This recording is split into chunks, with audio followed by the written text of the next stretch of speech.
नमस्कार. आज मी काळा मसाल्यामधील शेवगा शेंगा कशा करायच्या ते सांगणार आहे. त्यासाठी लागणारे साहित्य आहेत. मी हे 2 शेंगा कट करून घेतलेले आहेत आणि हे वाळलेलं खोबरं आहे थोडंसंच एकदम.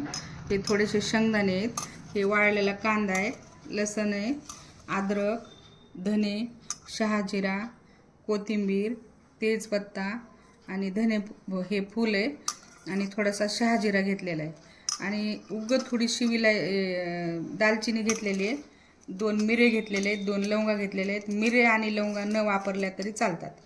शेंगाची भाजी बनवण्यासाठी लागणारे मसाले आपण भाजून घेऊया. त्यासाठी मी घेणार आहे हे वाळलेला कांदा, वाळवून ठेवला होता कांदा मी, ते अगोदर भाजून घेणार आहे.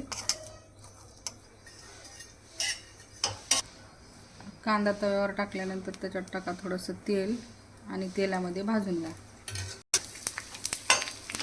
कांदा भाजल्यानंतर तेजपत्ता सोडायचा, नंतर फूल टाकायचं, हे चांगलं भाजून घ्यायचं. त्यानंतर टाका धने हे सर्व काळं होईपर्यंत भाजायचं. काळा मसाला छान दिसतो आणि चवीला पण छान लागतो. आता हे चांगलं भाजत आलेले, त्याच्यामध्ये टाका पुन्हा शहाजिरा आणि लवंगा, मिरे घेतले होते 2-2, ते मी टाकून घेतलेले आहेत. आणि नंतर टाका थोडंसं खोबरं एकदम थोडं घेतलेलं आहे.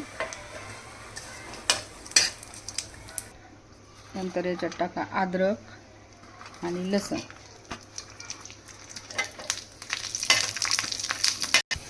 नंतर त्यात टाका शेंगदाणे नाही टाकल्यानंतर आणखीन छान लागते भाजी, पण कुणाकुणाला शेंगदाणे आवडतात, त्याच्यामुळे नंतर टाका कोथिंबीर. हे सर्व एकत्र करून हलवत राहा. हे तव्यातला मसाला काढून घ्यायचा. नंतर तव्यात टाका अर्धा पळी तेल, छोटीशी पळी आहे, आणि त्यामध्ये टाकायचं आपल्याला जसं तिखट पाहिजे, जास्त तिखट पाहिजे असेल तर जास्त टाका, कमी पाहिजे असेल तर कमी टाका. मी याच्यात टाकणार आहे 1 चमचा तिखट. आणि आता हे सर्व मिश्रण आणि हे लाल तिखट सर्व मिक्सरमधून एकदा काढून घ्या.